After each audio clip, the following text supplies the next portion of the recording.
안녕하세요. 이재용 이매진의 탐나는 재테크입니다. 반갑습니다. 경제 고수에게 배워보는 진짜 돈 공부 시간입니다. 네, 많은 주린이가 네. 항상 의문이 생기는 게 있어요. 뭐야? 왜 내가 사면 떨어지고 내가 팔면 오르는 거야? 이건데 대체 주식은 언제 사고 언제 팔아야 네. 만족스러울까? 오늘 그 궁금증을 해결해 드리기 위해서 특별한 분이 나와 있습니다. 여의도 최고의 트레이더 교보증권의 박병창 부장님 모셨습니다. 어서 오세요. 어서 오세요.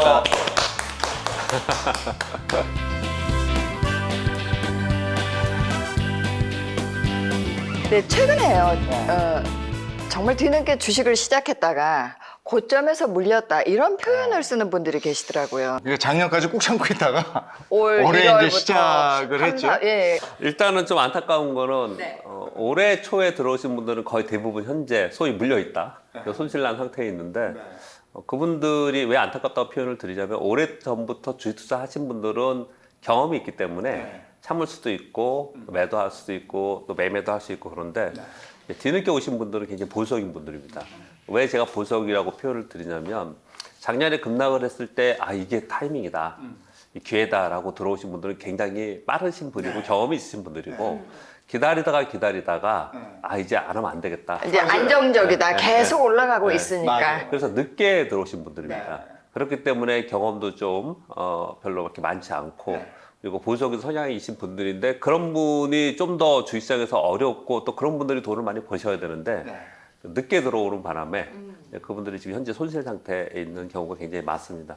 특히 뭐 삼성전자의 주주가 500만 명이 넘는다고 하니까 이제 국민주가 됐고 삼성전자가 현재 아래에 있는 상태라서 거의 대부분 손실 상태에 있습니다. 지금 말씀 주신 대로 그때 들어오신 분들은 거의 대부분 대형주 사서 그냥 갖고 있으면 되는 게 아니냐 이런 얘기를 많이 했거든요. 제가 뭐 제 친구 얘기를 방송에서 해도 되는지는 모르겠지만 53년 동안 53년 동안 주식 투자를 한 번도 안 해봤고 계좌 개설도 한 번도 안 해본 제 친구가 작년 11월, 12월에 연락이 왔습니다. 해야 되는 거 아니냐, 해야 되는 거 아니냐. 제가 그냥 참아라. 이유는 뭐냐면 여태까지 안 해도 먹고 사는데 걱정 없었고 안 해도 되는 상황이었는데 왜 지금 하려고 그러냐 이제 그렇게 얘기를 했어요. 그리고 돌려보냈는데 2달 이후에 1월 중순 중하순쯤에 다시 연락이 한참 왔어요. 올라갔을 텐데. 아무래도 안 되겠다. 난 해야 되겠다. 그거죠. 도저히 안 되겠다는 거예요. 이걸 안 하면 세상에 뒤처지고 금리도 제로 금리고 이건 안 하면 안 된다. 그리고 이런 느낌이에요. 안 하면은 내가 바보가 된 느낌? 대화에 낄 수도 없다니까. 아니 그리고 그땐 분위기가 그랬어요. 그쵸. 예. 나만 처지는 것 같은 그런. 그날 하루에 거래 대금이 42조 우리나라에 네, 없어서 어마어마한 거래 대금이 됐었거든요. 근데 아무튼 뭐 나중에 그래서 이건 해야겠다. 정말 하고 싶냐? 해야 된다. 이거 난 바보 되는 것 같다. 그래서 돈을 좀 넣었어요. 넣었는데 뭘 어떻게 할까? 그때 삼성전자 사달라고 그러더라고요. 아, 본인이. 네, 본인이. 그때 가 사달라고. 9만 원대 가지 않았어요? 9만 원, 9만 원에서 그 정도 그죠? 됐겠죠. 왔다 갔다. 9에서 10 왔다. 예. 아, 진짜 비쌀 때. 왜 삼성전자냐? 삼성전자 뭐 망하지도 않을 거고 갖고 있으면 올라가지 안정적이다. 않겠냐? 안정적이다. 연금처럼 생각하라고 네, 했단 말이에요. 그렇게 생각하고 들어왔습니다. 근데 물론 이제 저는 친구니까 좀 말려서 5종목으로 나눠서 샀는데 여기서 두 가지의 포인트가 있습니다. 하나는 뭐냐면 왜 삼성전자를 그렇게 주창했냐? 우리나라 삼성전자가 제일 좋은 주식이냐? 삼성전자 많이 살아남느냐? 그건 아니었거든요. 그러니까 제가 생각하기에는 여러분 너무 뭐 속으로 언짢아하지 마시고요. 뭐 이렇게 표현하면 언짢아하시는 분 있을지 모르지만 주식을 모르기 때문에 삼성전자만 얘기를 하는 거예요. 잘 생각해 보세요. 내가 어떤 기업에 주식 투자를 하는데 그 기업에 대해서 잘 아는 기업들이 내가 두루두루 많아요. 시가총액이 1,000억분이 안 되더라도 그 기업의 히스토리를 알고 또 형상 스토리를 알고 내가 믿고 가. 그러면 그럴 때 투자할 수 있는 거잖아요. 근데 이 자신이 없는 거죠. 그냥 대표 종목을 하려고 하는 거예요. 잘 모르니까. 이게, 많이들 이게 아는. 이제 현실적이에요, 사실은. 그래서 그게 이제 한 가지에 말씀드리고 싶은 거고, 그리고 또 한 가지는 대형주는 계속 가져가야 된다. 그리고 중소형주 위험하다. 이런 생각을 가지고 있는데 저는 거기에 반대 생각을 가지고 있습니다. 왜냐하면 대형주는 시황을 탑니다. 시황을 타기 때문에 시기적으로 시장도 올라갔다 내려갔다 하죠. 그리고 그 산업 사이클도 올라갔다 내려갔다 하고요. 그렇기 때문에 시황에 따라서 대형주는 올라갔다 내려갔다 하는 거거든요. 삼성전자가 정말 나쁜 주식이어서 그 고점을 찍고 내려왔느냐, 지금 삼성전자가 완전 고평가냐, 그렇지 않거든요. 예. 그런데 우리 시장 자체가 그때 고점을 찍고 내려왔고요. 그 이후로 계속 외국인들이 팔고 있고, 외국인들은 전 세계 대규모 펀드들은 예를 들어서 MSCI 인덱스 지수를 따라서 한다면 그 지수에 이머징 마켓에 있고 이머징 마켓 사우스 코리아의 비중이 있는데 그중에 삼성전자가 제일 많은 거거든요. 전체적으로 볼 때 저기 유럽이나 미국에서 앉아가지고 자, 우리 이머징 마켓을 요만큼 0.1% 줄여보자. 그럼 우리는 어마어마하게 이 매도가 그러게, 있는 거죠. 예. 그렇죠. 그러니까 거기에서 벗어나지 못해요, 대형주들은. 그렇기 때문에 대형주들은 반드시 시황을 보면서 거래를 해야 되고 그 시황에 따라서 움직입니다, 대형주들은. 그래서 소위 시크리컬이라 얘기하는 산업 사이클의 주기가 있거나 시황 사이클에 의해서 연동하는 종목은 그 사이클에 맞춰서 팔고 또 다시 사고를 해야 된다고요. 아니 근데 어떤 거는 길게 가져가야 돼도 되는 종목이 있을 것 같고 어떤 거는 잠깐씩이라도 이렇게 샀다 팔았다 해야 되는 게 분명히 있긴 있을 것 같아요. 우리는 우량주는 쭉 가져가는 것이고 그 다음에 이제 중소형주는 샀다 팔았다 해도 되는 것이고 이렇게 이해하고 있거든요. 그 이해가 별로 맞지 않는 거죠. 옳지 않죠. 그거 생각을 좀 바꿔주시면 안 될까? 제 생각에는요. 아, 이걸 좀 바꿔야 길게 된다. 가져가야 되는 것들은 어떤 거냐면 극단적인 예를 들어보겠습니다. 테슬라의 전기차 만든다고 했을 때 처음에 일론 머스크를 정신병자니 미친 사람이니 사기꾼이냐 그랬어요. 성공했지 않습니까? 그렇게 성장 스토리를 가져가는 기업들은 내가 롱텀으로 들고 가야죠. 시황과 상관없이. 우리나라 기업에도 그런 기업들이 있고 지금은 작은 기업이지만 테슬라도 이렇게 갔다가 그러던데. 예, 그렇게 꺾였다가 다시 또 가요. 그래도? 예, 그렇게 가죠. 그 성장이 멈추지 않는 한 그 성장을 가지고 내가 쭉 주식을 들고 가야 되는 거죠. 근데 우리 소위 얘기하는 대형 우량주라고 하는 우량주의 개념이라는 게 우량주의 개념이라는 게 회사 시가총액이 탄탄하고. 높고 회사가 이미 탄탄해졌다는 얘기잖아요. 그냥 이렇게 갈 거. 주식은 미래에 투자하는 거기 때문에 이미 성숙 단계 기업의 라이프 사이클에서 성숙 단계에 들어가는 기업은 그 이후에 주가는 그렇게 많이 가지 않습니다. 그러니까 덜 된 주식을 골라야 되는 거예요. 근데 그런 안목이 없다. 어렵죠. 굉장히 어렵죠. 그래서 저는 항상 뭐 기업체나 일반 특히 젊은 분들이 주식 투자하시는 분들한테는 제가 주식 저축하기를 하라 얘기를 하면서 주식 저축을 뭘로 하냐? 삼성전자? 아니라는 거죠. 이미 많이 성숙한 기업들 있잖아요. 예를 들어 보면 삼성전자를 얘기하면 또 기분 나빠하시는 분들이 있으니까 요즘에 금기어가 있어요. 테슬라, 삼성전자, 종기어 정치 얘기 안 하는 것처럼. 소위 얘기해서 많이 물려 있어서. 예, 자칫하면 얘기하면 안 되니까 뭐 어떤 걸 예를 들면은 그쪽 주주분들도 계시겠지만 뭐 농심, 롯데칠성 이런 거 있잖아요. 예. 이런 거는 성숙 기업이라서 더 어떤 성장 모멘텀을 가지고 있습니까? 경기 사이클이나 수요가 늘거나 이런 것뿐이 없는 거잖아요. 그런 것들이 아닌 왜 우리 흔히 뭐 이게 주식 투자에서 보수적인 분들은 제약바이오 주식을 안 하거든요. 왜냐하면 올라가면 10배고 내려가도 폭락이 위험해서 그래요. 위험하다고 생각하잖아요. 그런데 그런 기업들이야말로 제약바이오를 추천하는 게 아니고요. IT나 제약바이오나 아니면 요즘에 얘기하는 메타버스나 아니면 탄소 중립이나 이런 것들은 우리가 그냥 상식적으로 생각해도 앞으로 발전할 수 있는 섹터들이잖아요. 그렇죠. 여기에 똘망한 기업들이 내가 괜찮은 기업을 잘 알고 있다. 그러면 그런 기업은 시황이 내려가든 올라가든 들고서 가서 투자를 해야 되는 거고 그렇지 않은 대형주들이 성숙기업으로 들어간 기업들은 끊어서 거래를 해야 되고 저는 그렇게 생각을 하거든요. 근데 오히려. 많은 분들이 그렇게 생각하지 않고 대형주는 안전하니까 들고 가고 예. 중소형주는 뭐 단기 매매해야 된다 이렇게 생각. 저도 그렇게 생각해서 시가총액 10위 안에 드는 종목을 담아서 이거는 그냥 장독대에 묻고 그 다음에 떨어지면 오히려 조금씩 더 사서 그냥 노후에 쓰자. 뭐 이런 생각이고요. 아 정말. 아니 근데 왜냐하면 이렇게 지금 그 앞으로 뜨는 것들이 지속적으로 갈 것들이 뭐라는 감은 있지만 세부적인 종목으로 가면 내가 구체적으로 모르거든. 딱 집을 순 없잖아요. 그래서 뭔지를 그래요. 알. 지금 두 분 말씀하신 것처럼 솔직히 저희도 그래요. 지금 작은 기업들이 있는데 어떤 기업이 성공할지에 대해서는 미지수지 않습니까? 그렇기 때문에 장기 투자하는 거죠. 분명히 성장을 할 것 같은데 지금 확실하게 저평가인 것 같은데 그런 종목은 저희들 증권사 직원들 되게 많이 알아요. 제가 그러다가 상패가 돼가지고요. 예, 그런 적이 있죠. 쫄딱망하죠. 그러면 제가 제가 반론을 좀 말씀드릴게요. 어떻게 하시냐면은 10개 종목을 똑같이 1,000만 원어치를 넣었어요. 근데 3개가 상패됐어요. 그러면 얘는 하나에 1,000만 원씩 넣었으면 3개, 그러니까 전체를 다 잃으면 1,000만 원 잃은 겁니다. 네. 없어지는 거잖아요. 손실이. 그러면 3개가 없어지면 3천만 원 손실이 나는 거잖아요. 근데 이 성장 스토리에서 성공한 기업들은 보통 2배, 3배가 아니고 많이 갑니다. 5배, 10배씩 이렇게 갑니다. 그 성적에 가면.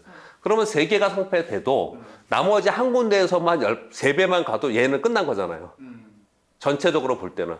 그렇게 시뮬레이션을 해보면 그렇게 주식 저축을 하기로 해서 성장주들을 투자를 하면 결국은 3년 지나고 5년 지나고 보면은 상당히 플러스가 나 있어요. 아, 이게 분산을 해야 되는구나. 근데 그래도 이 정도로 하는 사람들은 주린이가 아니에요. 네. 이거는 선수급인데 말씀하신 대로 하는 사람은 소위 얘기해서 10개인데 7개는 살아남았고 그래서 5배씩 갔고 상패가 3개가 됐잖아요. 7개가 어떻게 다 살아남아. 아니 아니야, 어쨌든 그렇다 치고. 상패가 됐잖아요. 그럼 이제 불안해진다고. 이걸 또 다시 요거 7개는 이거 어떻게 해야 될까 싶어.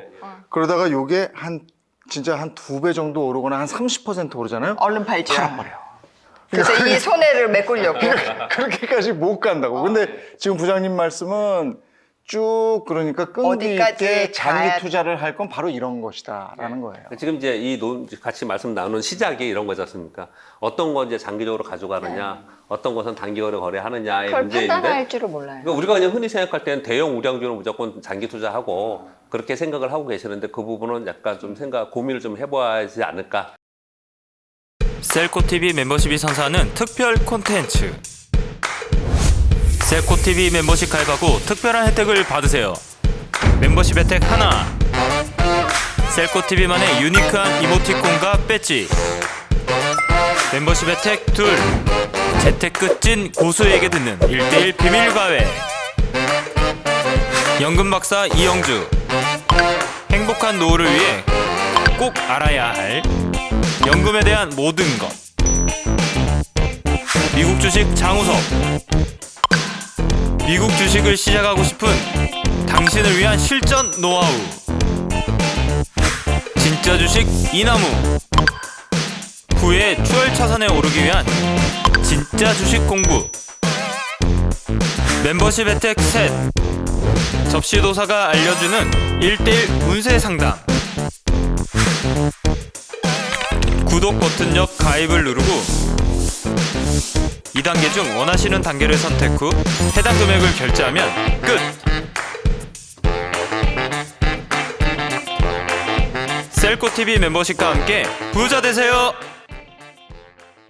그래도 뭐니 해도 제일 좋은 게 제일 우리가 알아야 되는 게 좋은 기업과 나쁜 기업을 판단하는 능력이잖아요. 그거는 어떻게 봐요? 저는 어떻게 생각하냐면은 주식, 저 오늘 뭐 제 방송을 하고 있으니까 저한테 물어보신 거니까 제 의견을 말씀드리면 저는 주식을, 무조건 주식은 꿈이 있는 성장 스토리가 있는 주식을 해야 된다 생각합니다. 그러니까 요즘 같은 경우에는 제가 그래서 많이 얘기하고 있는 게 뭐냐면, 위기가 생기고 나면은 각국 행정부는 위기를 극복하기 위해서 한 곳에 집중해서 투자를 하지 않습니까? 잘 아시잖아요. 한 곳에 집중 투자를 하잖아요. 예전에 보면, 미국은 부동산 때문에 폭락을 했기 때문에 부동산 집중 투자해서 오늘의 부동산의 버블이 만들어졌고 또 외환위기 전에 뭐 IT에 집중 투자해서 IT 버블을 만들었고 이런 버블을 만들잖아요. 그런데 작년에 팬데믹 위기 끝나고 또 공교롭게도 트럼프에서 바이든 대통령이 되면서 작년 이후에 올해까지 생각을 해보시면 여러분 제일 많이 회자되는 게 있어요. 제일 돈을 갖다 쏟아붓는 거. 그리고 내년에 대선이 있는데 대선 주자들도 모두 다 그 주창하는 게 있습니다. 친환경, 친환경. 예. 친환경 안에 사실은 환경 안에 질병도 들어가 있는 거잖아요. 그래서 팬데믹에 집중 투자할 수밖에 없는 거고. 그러니까 바이오 쪽은 지금 뭐 삼성바이오로스나 이런 게 많이 녹십자나 이런 게 움직이고 있는 건 그런 차원에서 움직이고 있는 것이고요. 그러니까 환경과 관련돼서 제약바이오도 한 축이 있는 거고요. 그리고 환경 얘기하면서 얘기한 게 태양광, 풍력 이런 게 있잖아요. 근데 많이 올랐어요, 사실은. 거기는 먼저 올랐어요, 바이든 때문에. 그러니까 아무리 좋은 건 아는데 너무 고평가를 갔다는 얘기죠. 그래서 거기는 떨어지면 사야겠지만 지금 많이 고평가 같고 요즘에 많이 회자하는 게 있습니다. 회자되는 게 뭐예요? 탄소 중립이요. 탄소 중립, 수소 이런 얘기 하거든요. 근데 수소는 조금 우리가 이제 주식도 이런 것도 있어요. 너무 먼 걸 얘기하면은 좀 고통스러워요, 기다리기가. 조금 가까이 있는 걸 하는 게 당장 얘들이 기업에 돈을 벌 수 있는 스토리가 있는 거 이런 게 하는 게 좀 좋거든요. 근데 지금 소위 ESG 환경 얘기를 하면서 ESG 앞이 인바이러먼트 환경인데 환경 안에 지금 태양광, 풍력 그리고 뭐 질병 그리고 탄소 중립, 수소, 전기차도 거기잖아요. 네. 사실은 전기차도 그것 때문에 뜨는 거거든요. 거기에 2차 전지도. 이건 당장에 지금 기업이 이익이 되는 부분이에요. 이 스토리를 가지고 있는 주식을 해야 된다고 저는 생각합니다. 그런 스토리를 가지고 있는 거. 또 하나가 뭐냐면 우리 지금 자율주행의 부분 자율주행이잖아요. 근데 자율주행도 대세 아닙니까? 어차피 네, 그걸로 그렇죠. 가야 되는 그걸로 거잖아요. 간다는 거죠. 근데 네. 자율주행이 우리나라 기업들 중에 자율주행으로 주가가 많이 뜬 게 별로 없어요. 왜냐? 아직까지 좀 당장 뭐가 눈에 안 보여. 이런 것들은 정말 오랫동안 기다려야 되고요. 당장 눈에 보이는 것들이 있어요. 그래서 탄소 중립 같은 경우에는 당장 이들이 지금 기업들이 막 준비를 하잖아요. 투자를 하잖아요. 돈이 들어가잖아요. 그러면 그 기업들은 수익이 늘어나는 거지 않습니까? 그런 예를 또 하나 든다면 이런 거예요. 삼성에서 대규모 투자를 한다고 그러죠. 그리고 TSMC도 대규모 투자, 인텔도 투자하고 그런다고 해요. 그러면 이제 삼성전자 좋아지냐? 이렇게 생각을 한다고요. 네. 아니죠. 삼성에서 대규모 투자를 하면은 그 투자의 수혜를 입는 기업은 공장을 지으면 공장을 짓는 기업들이고 거기에 들어가는 기업들. 네, 반도체 라인이면 라인의 기업들이라고요. 그래서 종목들을 보면은 그 후방에 있는 기업들이 주가가 뜨는 거지 삼성전자가 뜨는 게 아니거든요. 그렇게 향후에 세상이 어떻게 변화가 되고 있고 그리고 지금 어디에 돈이 많이 들어가 있는가 하는 스토리를 보고 그 스토리에 맞는 기업을 일단 먼저 찾아야 된다. 저는 그걸 꼭 강조드리고 싶고요. 그리고 그 스토리 중에서 경제적 해자라는 표현을 쓰는데 패토시의 책이 이제 그렇게 쓰는데 애플의 경제적 해자는 뭐였냐면 예전에 아무도 따라오지 못하는 손 안에 들어가는 핸드폰 아이폰이라는 경제적 해자가 있었거든요. 그런데 지금은 그게 경제적 해자가 아니에요. 왜냐하면 뭐 안드로이드 폰이 워낙 많고 중국 폰들이 워낙 많으니까 지금 그걸로만 승부수가 안 되거든요. 그럼 지금의 애플의 경제적 해자가 뭘까 가만히 생각해 보면 충성도 있는 고객입니다. 절대 나가지 않는 아이폰을 버리지 않는 충성도 있는 고객. 그러니까 애플은 그 안에서 앱을 갖고 비싸게 해도 되고 자체 TV 프로그램 컨텐츠 만들어도 장사가 되고 그래서 엄청나게 계속 수익이 나는 거예요. 아이폰이 안 팔려도 계속 수익이 나는 거죠. 이걸 경제적 해자라고 하는데 이건 무형의 자산인 경우가 대부분 많이 있어요. 근데 이런 경제적 해자를 갖고 있는 독특한 기업들이 또 있습니다. 사실 따지고 애플 보면. 말고도. 애플 말고도 우리나라도. 근데 우리나라를 따져보면 삼성전자의 경제적 해자가 뭘까? 그게 조금 안타까워요. 우리나라 기업들이 정말 전 세계의 글로벌 기업들이 더 많이 나와야 되는데 삼성전자 가전? 휴대폰? 반도체. 네? 반도체, 고정 디램 반도체. 예, 요거 하나 있어요. 요거 하나 있어요. 이거 빼고 그렇게까지 뭐 다른 어떤 새로운 모멘텀이 되는 게 없기 때문에 삼성전자가 저러는 거거든요. 근데 이 중소기업들 중에 예를 들어서요. 지금 2차 전지에 있는 음극재, 양극재에 있는 기업들이라는 것도 뭐 10배 이상 막 그거 떴다는 거거든요. 만들어내는. 얘들은 왜냐? 얘만 만들어. 제가 이 표현을 쓸게요. 얘만 해. 얘만 하는데 요 제품을 만들어서 요 기술이 있는데 우리나라에서만 팔아. 이런 건 좀 약하고요. 전 세계에 예쁜이 없어. 전 세계 한두 개뿐이 없어. 이런 기업들을 찾는 거예요. 그러니까 즉 경제적 해자를 가지고 있고 그리고 그 경제적 해자를 가지고 성장 스토리를 엮어갈 수 있는 그런 기업들. 일단 그 기업을 찾고 그리고 그 기업에 망하면 안 되잖아요. 네. 망하면 안 되기 때문에 재무제표를 보는 거고요. 재무제표를 보면서 재무제표에서 제일 중요한 건 현금 흐름표가 제일 중요하고요. 현금 흐름표 중에서 현금 창출 능력이 기초의 현금하고 기말의 현금이 있는데 기말의 현금이 계속 느는 기업들이 있거든요. 그러니까 현금이 조금씩 계속 느는 거죠. 그런 기업들은 일단 망하지는 않을 거 아닙니까? 그런 기업들. 요거 분석은 주린이들은 힘들고 네. 이걸 아는 분하고 친해야 되겠네요. 이제 보통 이제 작년문에 되게 특이한 현상이요.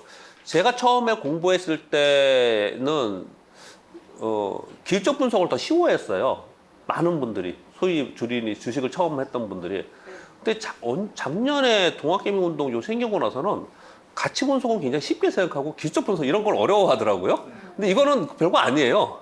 실제로 어려운 거는 회계를 알아야 되는 재무제표가 어려운 겁니다. 그것도 과거의 재무제표를 보는 게 아니에요. 과거의 재무제표에 적자 나면 무슨 상관 있어요. 앞으로의 흑자가 나는 기업을 우리가 찾아야 되는 것 때문에 어려운 거거든요. 그래서 재무제표를 보는 게 가치 분석하는 게 훨씬 어렵거든요, 사실은. 그런데 그런 재무제표를 내가 어느 정도 조금은 볼 수 있는 게 중요하고요.